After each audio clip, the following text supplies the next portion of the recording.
प्रिय विद्यार्थियों, आप सभी लोगों का स्वागत है आपके अपने YouTube channel Grampur study point में। आज इसमें हम लाभ और हानि के 10 महत्वपूर्ण क्वेश्चन करेंगे, जो कि बहुत ही आसान तरीके से कराया जाएगा। देखते हैं अपना क्वेश्चन नंबर 1। अमन प्रति 99 रुपये की दर पर 2 घड़ियां बेचता है। एक घड़ी पर उसे 10% लाभ होता है और दूसरी पर 10% हानि होती है। उसके निवल अभिलाभ या हानि का प्रतिशत है। देखो, दो टाइप के क्वेश्चन होते हैं ये। एक तो होता है कि समान विक्रय मूल्य हो और उनका लाभ और हानि सेम चेंज पे हो, मतलब सेम हो। जैसे 10% लाभ दे रखा है, ये 10% लाभ दे रखा है और 10% ही हानि दे रखी है, तो इस केस में हमेशा क्या होगा? हानि ही होगी। इस केस में हमेशा हानि होगी। अगर समान विक्रय मूल्य है तो हानि होगी। अगर समान क्रय मूल्य है और समान ही लाभ और हानि हो रही है प्रतिशत में, तो क्या होगा? उसमें ना लॉस होगा ना लाभ होगा, ना लॉस होगा ना प्रॉफिट होगा। क्लियर? चलो अपने क्वेश्चन नंबर 1 को देखते हैं। क्वेश्चन नंबर 1 में क्या बहुत ही आसान तरीके से बताया गया। देखो, सिंपल एक फॉर्मूला होता है, चाहे तो आप फार्मूला याद कर लो, बहुत आसान तरीके से सभी को पता होगा लगभग। क्या होता है? एक्स स्क्वायर बटे 100 होता है। ठीक है, एक्स की जगह हम एक्स की जगह क्या रखते हैं हम? ये 10 दे रखा है, ये 10 दे रखा है। ठीक है, इनमें से कोई भी एक 10 रख लो, या एक्स की जगह जो भी वैल्यू दे रखी होगी ये सेम होंगे हमेशा ऐसे क्वेश्चनों में जहां पे समान विक्रय मूल्य होगा। तो जहां पे समान हो और समान ही क्या करना, लाभ और हानि हो, तो वहां पर क्या एक्स की जगह क्या रख देंगे? जो प्रतिशत में लाभ या हानि हो रही होगी। ठीक है, तो यहाँ पे क्या 10 का स्क्वायर करेंगे कितना आ गया? 100/100। ये प्रतिशत में होता है। ठीक है, 100 से काटेंगे, 100 कट जाएगा, तो हमारा क्या आ गया? 1%। 1% क्या हानि होगी? ये हमेशा ही क्या होगी? हानि होगी। तो 1% क्या हानि होगी? कौन सा ऑप्शन ठीक हो जाएगा हमारा? Option number C. Option number C. Clear? चलो आगे बढ़ते हैं, अगला क्वेश्चन देखते हैं। Question number 2। क्वेश्चन नंबर 2 में एक व्यक्ति 2 कुर्सियां 120 रुपये प्रति कुर्सी की दर पर बेचता है।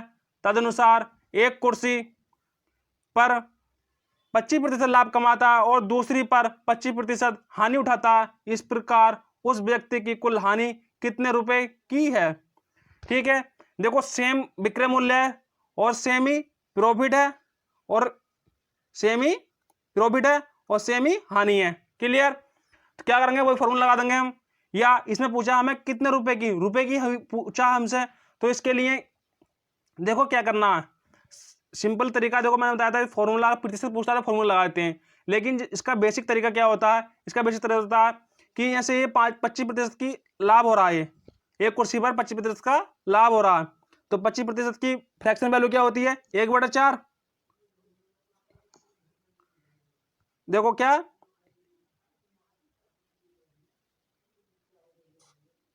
1/4 और लाभ क्या हो गया? 5/, इसमें 4 पे 1 का लाभ हो रहा है, तो कितना इसमें जुड़ गया 1, तो ये हो गया 5/4। क्लियर? अब इसमें अब देखो, ये दूसरी कंडीशन में क्या बोला है इसने? ये तो पहली कंडीशन हो गई। दूसरी कंडीशन में बोला 25% की हानि होती है। 25% का फ्रैक्शन वैल्यू कितनी होती है? 1/4। अब हानि हो रही है तो कितना हो जाएगा? ये 1 कम हो जाएगा इसमें 4 में से, तो 3/4। अब देखो, ये तो है हमारा सीपी, ये सीपी है हमारा, ये भी सीपी है, और ये होगा हमारा एसपी, ये एसपी। क्लियर? ये एसपी है। अब देखो, यहाँ पे 5 है, यहाँ पे 3 है, लेकिन उसने क्या कहा कि समान बेचे गए, विक्रय मूल्य क्या है? 120 ये दोनों का। तो उन्हें पहले तो समान कर लो हम, या तो इसे 3 से गुणा कर देंगे,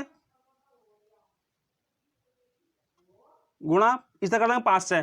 ठीक है, ऊपर नीचे दोनों में गुणा करेंगे, तो ये हो जाएगा हमारा कितना? ये पहली कंडीशन वाला कितना हो जाएगा? 15/5 दिया 15, और 15 कितना आ जाएगा?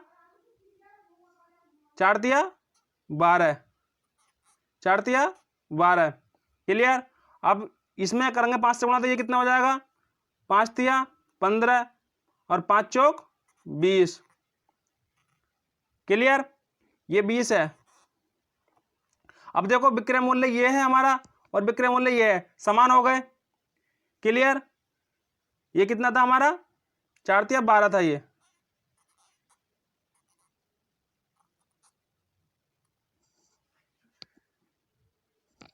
ये 12 है। ठीक, अभी यहां पर देखो विक्रय मूल्य समान हो गए हमारे। अब विक्रय मूल्य है कितना वास्तव में, कितना दिया क्वेश्चन में, 120। इसका कितना गुना है, 8 गुना, 15 × 120 होते हैं। क्लियर, अब देखो इनका क्रय मूल्य कितना हो गया, 20 और 12 कितना हो गए, 32 हो गए ना। अब विक्रय मूल्य कितना हो गया दोनों का, 15 ये है और 15 ही ये है, तो कितना हो गया, 15 15 30। कितना अंतर आ गया, 2 का, 2 की हानि हो रही होगी। हमारा क्रय मूल्य कितना है, 32 है और 30 रुपए में बेच रहे हैं, तो कितना हानि होगी, 2 की। रेशियो में चल रहा है ये कहानी, और लेकिन वास्तव में कितना है, 120, किसका गुना, 8 गुना, तो 8 की किससे कर देंगे, 2 की गुणा। कितना हो गया ये, 8 दूनी 16। कौन सा ऑप्शन में है, ऑप्शन नंबर बी, ये डब्ल्यू नहीं है ये, ठीक है, ये 16 है। क्लियर, चलो आगे बढ़ते हैं, अगला क्वेश्चन देखते हैं। Question number 3। क्वेश्चन नंबर 3 में क्या बोला, राकेश प्रति 200 रुपए की दर पर 2 घड़ियां खरीदता है। एक घड़ी पर उसे 10% लाभ होता है और दूसरी घड़ी पर 10% हानि होती है, तो इस प्रकार पूरे सौदे पर लाभ या हानि कितने प्रतिशत होगा। देखो यहाँ पे देखो क्वेश्चन सेम लगा होगा, लेकिन वास्तव में क्या है, यहाँ पे क्रय मूल्य समान दे दिया। इसने क्या, राकेश प्रति 200 रुपए की दर पर 2 घड़ियां खरीदता है इस टाइम, मतलब 200 रुपए में एक घड़ी खरीदता है, फिर 200 रुपए में दूसरी घड़ी खरीदता है, लेकिन समान इन पर क्या हो रहा है, समान ही प्रॉफिट हो रहा है और समान ही लॉस हो रहा है। 10% का लाभ है, 10% की हानि है। तो इस कंडीशन में कोई जरूरत नहीं क्वेश्चन करने की, हमें सीधा आंसर लगाएंगे, ना लाभ ना हानि, ऑप्शन नंबर डी। आपको समझा दूं ये कैसे हुआ, ठीक है। जैसे 200 रुपए है, ये क्या है, ये 200 रुपए, 200 रुपए पे क्या 10% का लाभ है, 10% लाभ। देखो प्रतिशत से तो ये दो जीरो कट जाएंगे, तो ये कितना हो गया, 10 दूनी 20, 20 रुपए का लाभ हो गया सर। क्लियर, अब क्या कह रहे हैं आप, 200 रुपए, दूसरे पे 200 रुपए पे क्या है, हानि है, कितने की, 10% की, 10% की हानि, हानि के लिखेंगे माइनस से। क्लियर, ये प्रतिशत, प्रतिशत से कट जाएंगे 2 जीरो, 10 दूनी 20, माइनस के 20, ये क्या आ गया, माइनस का 20, माइनस के 20 रुपए का घाटा हो रहा है और प्लस के क्या में से 20 रुपए का फायदा हो रहा है, तो कुल सौदे पे क्या हुआ, ना प्रॉफिट हुआ ना ही लॉस हुआ। क्लियर, चलो आगे बढ़ते हैं। तो कौन सा ऑप्शन ठीक हो जाएगा हमारा, ऑप्शन नंबर डी। चलो आगे बढ़ते हैं, अगला क्वेश्चन देखते हैं। Question number 4। देखो इस टाइप के क्वेश्चन मैंने पिछली वीडियो में कराए थे और बहुत ही क्वेश्चन पूछे जाते हैं इस टाइप के क्वेश्चन, और बहुत ही इजी होते हैं। अगर बेसिक से करेंगे हम इसे तो बहुत दिक्कत आएगी। मैंने आपको फार्मूला बताया था, एक क्या फार्मूला बताया था, R/Q %। देखो R क्या है, इसमें रुपए है, और Q क्या है, क्वांटिटी है, नंबर ऑफ वस्तु या नंबर ऑफ आइटम। ठीक है, क्वांटिटी है, Q ये प्रतिशत क्या है, प्रतिशत 100 में जोड़, अगर लाभ हो रहा होगा 100 में जोड़ेंगे, घाटा हो रहा होगा क्या करेंगे, 100 में से घटा देंगे। क्लियर, चलो क्वेश्चन देखते हैं अपना। Question number 4। 5 रुपए में 6 के हिसाब से खरीदी गई कुछ वस्तुएं थी। 5 रुपए में, रुपए है हमारा, तो 5 रुपए में कितनी खरीदी गई, 6 वस्तुएं खरीदी गई, तो उनका सीपी कितना होता है, 100% होता है खरीदने का। तो क्लियर, और क्या वाला, 6 रुपए में 5 के हिसाब से बेची गई, तो लाभ प्रतिशत पूछा। 6 रुपए में 5 बेची गई, क्वांटिटी 5 आ गई हमारी। अब प्रतिशत हमें निकालनी है, इसे मान लेंगे x। क्लियर, देखो 5 से काटेंगे इसे 20 बार, फिर 5 से काटेंगे, 5 चौक 20, 6 चौक 24, और 24 ये 6 है, 24 छंग कितने होते हैं, 24 गुणा 6 बराबर x। 24 छक होते हैं 144, ये 6 की 24 से गुणा कर दो, 144 ही आएगा बराबर एक्स। अब कितना आ गया 144% आ गई, क्या परसेंटेज। तो इसका मतलब क्या हुआ कि 44% का उसे लाभ हो रहा था। जो यहाँ पे प्रतिशत लिखते थे हम, यहाँ पे जो प्रतिशत लिखते थे, तो अगर लाभ होता था तो उसे 100 में जोड़ते थे, अगर हानि होती थी, अगर 100 से कम आता तो हानि होती, लेकिन यहाँ पे कितना आया 144। तो इसका मतलब क्या हुआ, ये लाभ हुआ कितना, कौन सा ऑप्शन ठीक हो जाएगा हमारा 44%, क्योंकि 144 आया ना हमारा ये। तो 144 मतलब 100 में से कम करेंगे, 100 घटाएंगे 144 में, तो कितना बचेगा 100 ही बचेगा। तो ऑप्शन नंबर डी सही हो जाएगा हमारा। क्लियर। देखते हैं अपना क्वेश्चन नंबर 5। क्वेश्चन नंबर 5 में क्या है, राम 25 रुपये में 20 के भाव से कलमे खरीदता है और उन्हें 18 रुपये में 15 के भाव से बेचता है। राम का प्रतिशत लाभ या हानि ज्ञात कीजिए। अब हमें नहीं पता कि लाभ हो रहा है या हानि हो रही है। इसमें क्या करना है, देखो वही फॉर्मूला लगाएंगे जो पहले बताया था मैंने आपको, क्या आर बटे क्यू प्रतिशत। अब आर क्या हमारा रुपए, रुपए कितने हैं 25 बटे 20, खरीद रहा है तो 100% पे खरीदेगा, ठीक। 18 रुपये में 18 रुपये हैं, कितने बेचता है 15। अब हमें क्या निकालना है, प्रतिशत निकालना है, इसे मान लेते हैं एक्स। क्लियर। इसे काटो 25 से, 25 चौका 100, 5 दिया 15, 5 चौक 20, इसे काट दो फिर 3 छंग 18, 4 चौक 16, 16 की गुणा कितने 6 से, 16 गुणा 6 बराबर एक्स। 16 छंग कितने होते हैं 96, 96 बराबर एक्स। अब देखो ये 96 जो संख्या आई हमारी, 96 क्या 100 से कम है, कितनी कम है 4 कम है, तो 4% की हमारी हानि हो रही होगी। क्लियर। चलो ऑप्शन नंबर बी ठीक हो जाएगा हमारा, ठीक है। चलो आगे बढ़ते हैं, अगला क्वेश्चन देखते हैं। क्वेश्चन नंबर 6, 3 रुपये में 7 संतरे की दर से संतरे खरीदे जाते हैं, प्रति सैकड़ा संतरे की दर बेची जाए कि 33% लाभ हो। सेम क्वेश्चन है, सेम फॉर्मूला लगाएंगे, क्या आर बटे क्यू प्रतिशत। आर कितना आप इसमें 3 रुपये, 3 बटे 7 गुणा खरीद रहा है वो 100% बराबर। अब कितने रुपए में बेची जाए, ये पूछ रहा है प्रति सैकड़ा संतरे की दर बेचें कि 33% लाभ हो, कितने रुपए में बेचें, ठीक है। तो यहाँ मान लेते हैं हम एक्स बटे प्रति सैकड़ा मतलब 100 होंगे नंबर में, सैकड़ा 100, और लाभ कितना हो रहा है 33%, 100 में जोड़ देंगे 33, कितना हो जाएगा 133। 100 से 100 कैंसिल हो जाएगा हमारा, 7 से काट देंगे इसे, 7 ही करना 7, 7 नाम 63, 19 गुणा 3 से कर देंगे तो 19 से कितना आ गया 57। एक्स बराबर कितना आ गया हमारा 57। 100 संतरे 57 रुपये में बेचेंगे तो कितना हो जाएगा, हमें 33% लाभ हो जाएगा। कौन सा ऑप्शन में है, ऑप्शन नंबर डी। क्लियर। चलो आगे बढ़ते हैं, अगला क्वेश्चन देखते हैं। क्वेश्चन नंबर 7, एक सोफा सेट का अंकित मूल्य 5000 है, इसे 4% बट्टा पर बेचने से 20% लाभ होता है। व्यापारी द्वारा इसे कितने में खरीदा गया। क्रय मूल्य निकालना है हमें, क्रय मूल्य निकालना है। क्रय मूल्य निकालने के लिए क्या करते हैं, एक तो सिंपल फॉर्मूला होता है, एक फॉर्मूला आप लगाओ तुरंत आंसर आ जाएगा। अब अंकित मूल्य जो है क्रय मूल्य से ज़्यादा होगा, या एक है ये बोल सकते हैं कि अंकित मूल्य से क्रय मूल्य कम होगा। देखो 5000 हमारा क्या है, अंकित मूल्य है 5000। अब ऊपर आएगा कंबल संख्या, बट्टा है तो क्या करेंगे 100 में से 4 कम कर देंगे, कितना ये 96 बटे 120। अब लाभ जोड़ देंगे इसमें, इसे काटापीटी कर दो, आंसर मिल जाएगा हमारा। 0 से 0 कैंसिल हो गया, 12 अट्ठे कितने होते हैं 96, 8 की गुणा 500 से कर दो, कितना आ गया 4000। कौन सा ऑप्शन में है, ऑप्शन नंबर सी।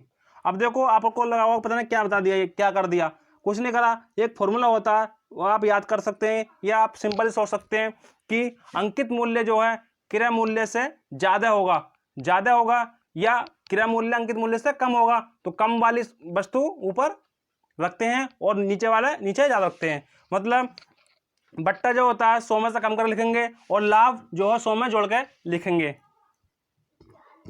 क्लियर? देखो फॉर्मूला क्या होता है, क्रय मूल्य मैं आपको लिख के बता रहा हूं, क्रय मूल्य या सीपी बराबर होता है एमपी मतलब मार्क प्राइस या अंकित मूल्य गुणा 100 माइनस डिस्काउंट डी लिख रहा हूं मैं बटे 100 प्लस प्रॉफिट पी लाभ। ये फॉर्मूला होता है हमारा किसका, सीपी निकालने का। सीपी निकाल सकते हैं या एमपी निकाल सकते हैं। क्लियर है? आपको समझ में आ गया होगा। मैंने क्या करा था इसमें, यहाँ पे अंकित मूल्य लिखा था, यहाँ पे 100 में से 4 कम करके 96 लिख दिया था, बटे कितना करा था 100 प्लस 20 कितना हो गया 120 हो गया। इसकी गुणा भाग करिए और हमारा क्रय मूल्य आ गया। कौन सा आंसर ठीक हो जाएगा हमारा, ऑप्शन नंबर सी। चलो आगे देखते हैं अगला question, question number 8। Question number 8 में क्या बोला है, एक पुस्तक विक्रेता किसी पुस्तक के छपे मूल्य पर 10% कमीशन देकर 12% लाभ कमाता है। पुस्तक के क्रय मूल्य तथा छपे मूल्य का अनुपात। बहुत ही आसान है। अब कुछ क्रय मूल्य और छपे मूल्य मतलब अंकित मूल्य का अनुपात। अब देखो क्या है इसका तरीका,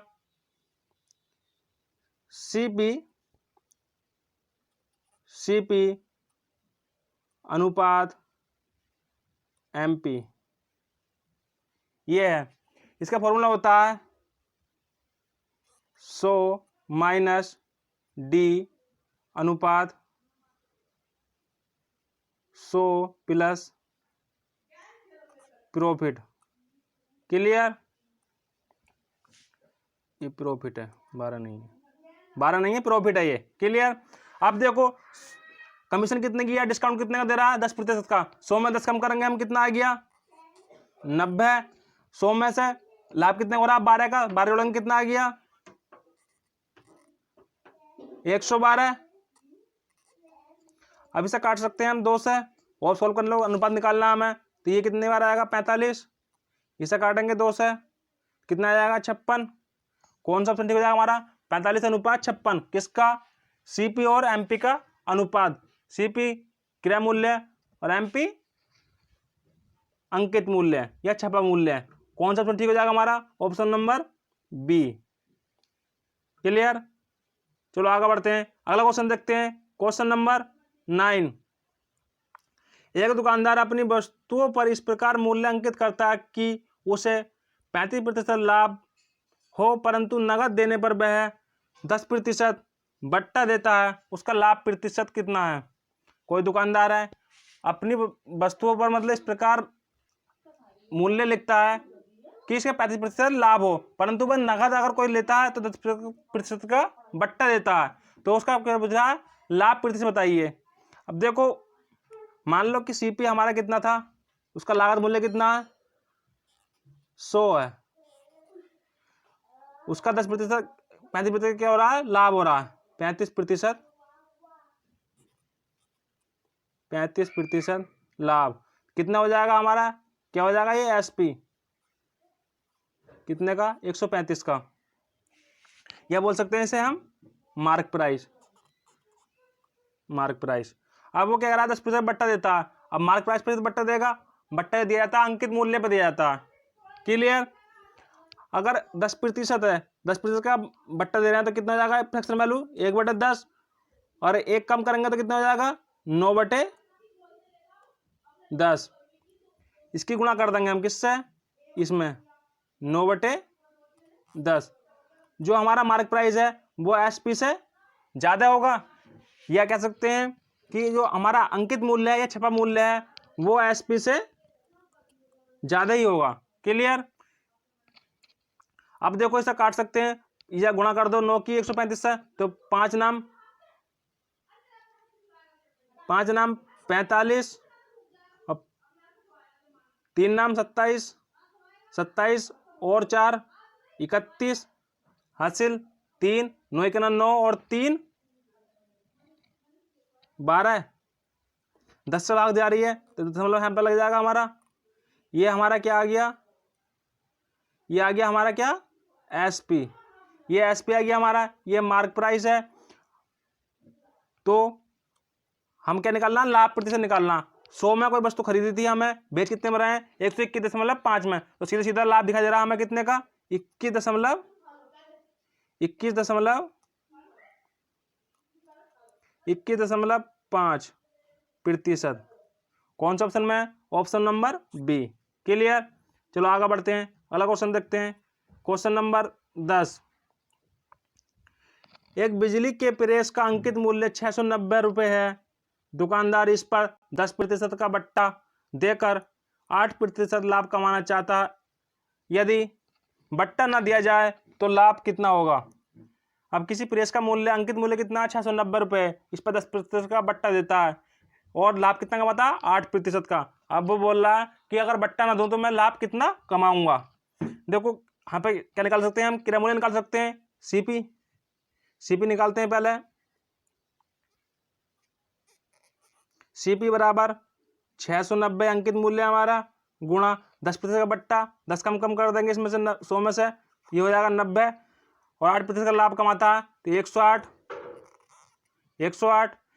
इसे काट सकते हैं हम किससे, 9 से, 9 धाई 90 और 9 के 9, 9 दूनी 18। क्लियर। और काट लो इसे किसे, 4 से, 3 से काटते हैं, 3 चौक 12, इसे काटते हैं 3 दूनी 6, 3 तिया 9, 230, 1 10 ये है तो 2300 बटे 4 आ जाएगा, 2300 बटे 4। जब इसे भाग देंगे तो कितना आ जाएगा, 4 पंजे 20, 4 सत्ते 28 और 4 पंजे 20, 575। लेकिन हमारा अंकित मूल्य कितना था, 690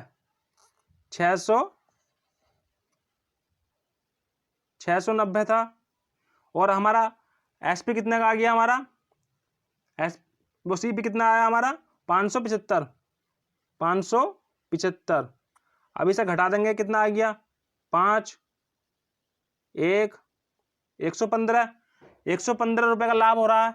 अगर बट्टा ना देगा तो उसका पूरा प्रतिशत निकाल सकते हैं हम किस पे, 115 बटे 575 गुणा 100। अब देखो इसे 115 को 575 से काटेंगे तो कितनी बार जाएगा, 5 बार चला जाएगा ना, तो 5 दूनी 10, ये 20% आ गया हमारा। क्लियर। 20% इसका आंसर ठीक हो जाएगा। अगर बट्टा ना देता वो तो कितना कमाता, वो 20% कमाता, लेकिन बट्टा देने के बाद कितना कमा रहा है वो, 8%। क्लियर है दोस्तों। आप लोगों को वीडियो अच्छी लगी हो तो वीडियो को लाइक करना, और अगर इस चैनल पर आप लोग नए आए हुए हैं तो हमारे YouTube चैनल को सब्सक्राइब करें। आप लोगों का बहुत बहुत धन्यवाद। मिलते हैं अगली वीडियो में। जय हिंद, जय भारत।